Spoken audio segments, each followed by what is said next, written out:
كما باركت على إبراهيم وعلى آل إبراهيم إنك حميد مجيد.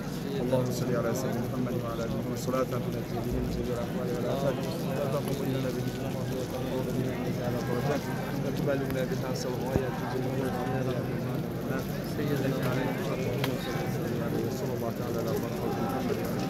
Allah Teala seferlerimizi yeterli günleri sefer yaşamışlar, seferlerimizi Allah Teala yeterli hamdelerin inşallah vatanlarının yeterli oluşunu Allah Teala razı olsun. Sallallahu aleyhi ve sellem.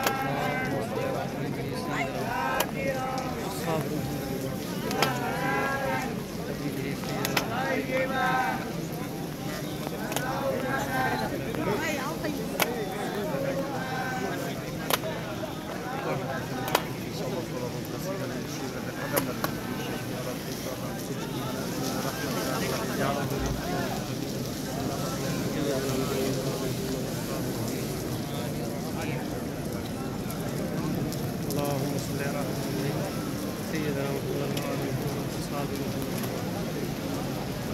اللهم صل على سيدنا